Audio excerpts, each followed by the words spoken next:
I don't know how much of this you can hear, guys. It's Monday, July 25th, going in for Angela's first post-op appointment. We got out of the hospital, if you remember, it was Wednesday last week. It's been a heck of a few days at home, but home's always better than the hospital. I'll bring you up to speed here shortly. Let's get in here and see what the surgeon has to say. So guys, Angela did not want me to get her a wheelchair. She wanted to walk it up here. She's never been to this office. Don't think it, she realized how far it was, bless her heart. I went and parked the car. You saw me film the intro to the video a minute ago, and I'm gonna bring you out of the elevator. It's about 250 feet to the elevator on the second floor. Let me show you how far she had to walk. She went about 200 feet to the elevator up to the second floor and all the way down here. It's probably another, I don't know, 200 feet or so.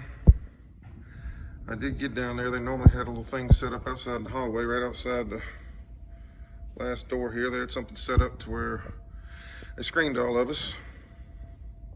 All right, guys, so they gave us all those little screen bags here that said we've been screened.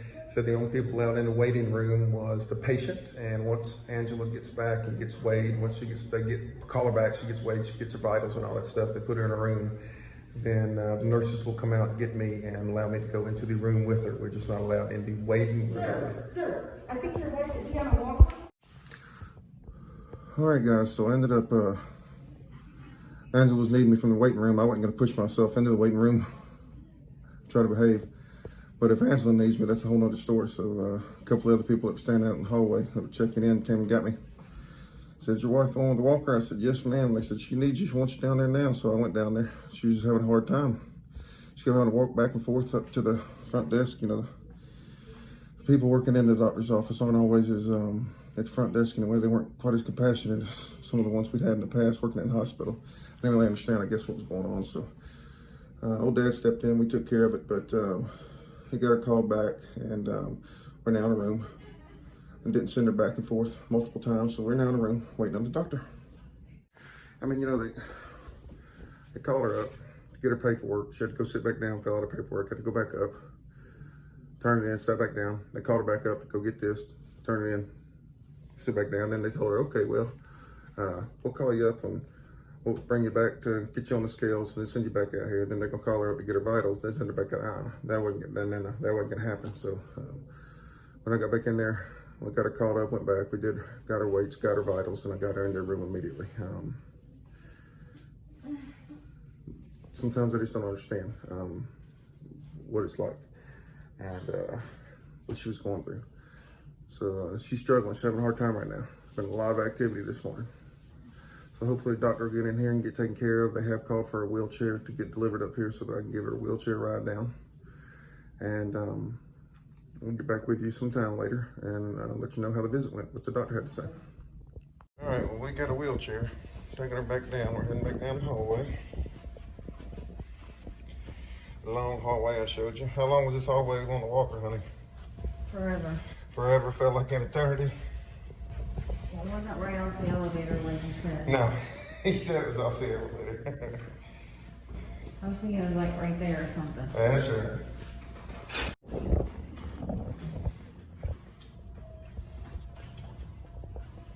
Oh, excuse me.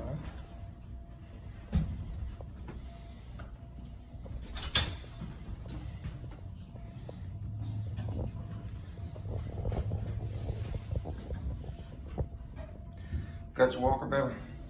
Yeah. You want to walk the rest of the way, sweetheart? You had a heck of a morning. I don't want to go back to the doctor's office. I know you don't. We're going to have to, though. We're going to have to go back on Monday. It's coming up Monday.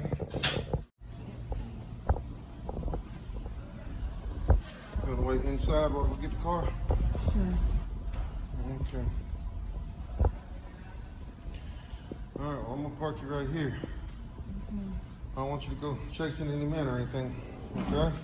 Yeah. All right, just wait right here for me. I'll be back. Well, that was definitely not the best doctor's visit that we've been on.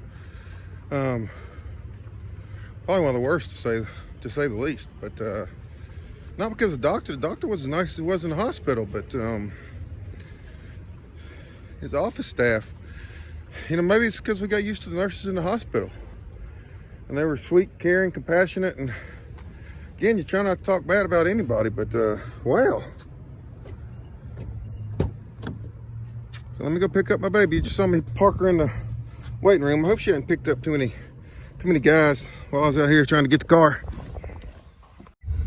But when I get to the house or later, when I get a good chance, or I'm not trying to drive through the parking lot or walk or multitask, I'll tell you a little bit more about what he said as far as the actual medical side of what's going on.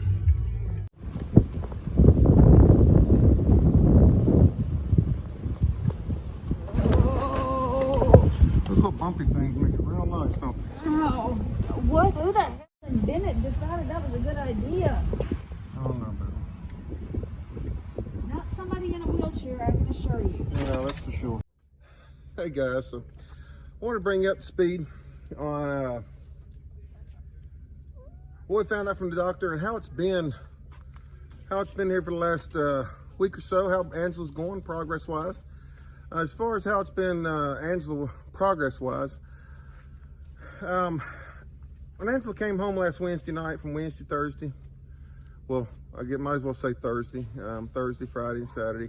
She had a rough time. A lot of it had to do with she's having a lot of panic attacks.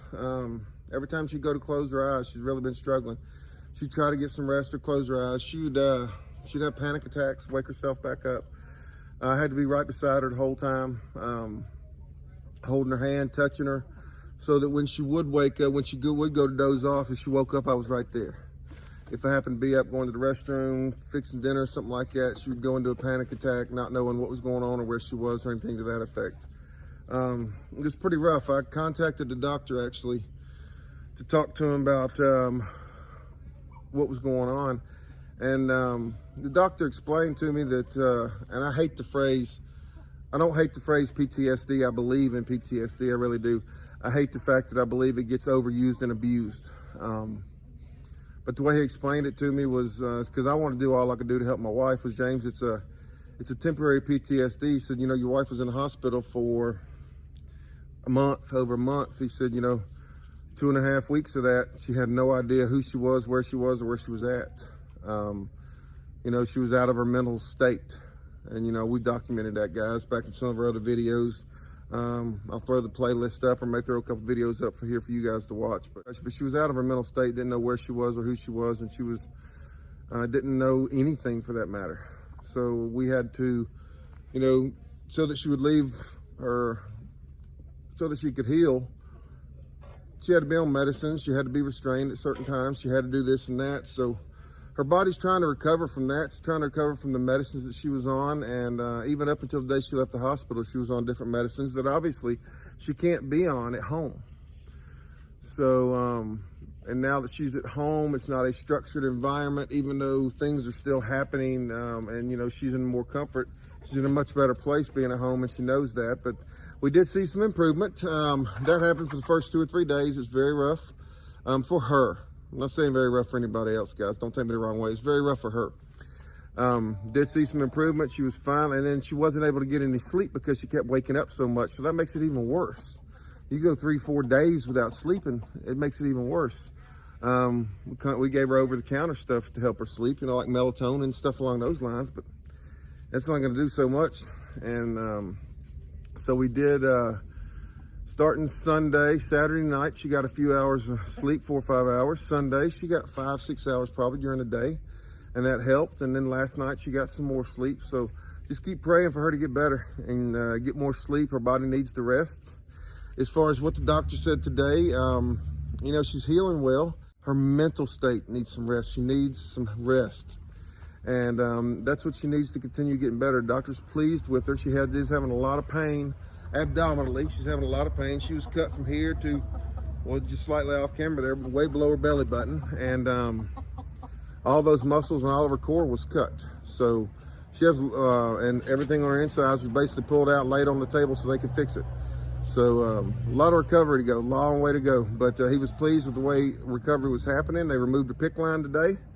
And so she can get an actual shower, no more sponge baths or a lot of terms for that, but no more of those. So tonight we're gonna get a bath, remove her dressing, and remove her packing and her dressing, and then we'll get a bath and we'll repack her wounds that were left open. And we put packing in them every day to so they can heal from the inside out. So that's our update for today. Keep praying for Angela. Keep praying for her to recover mentally and physically so that she can get some rest, guys. You know, we really love y'all. We thank you for everything. Angela thanks y'all for everything.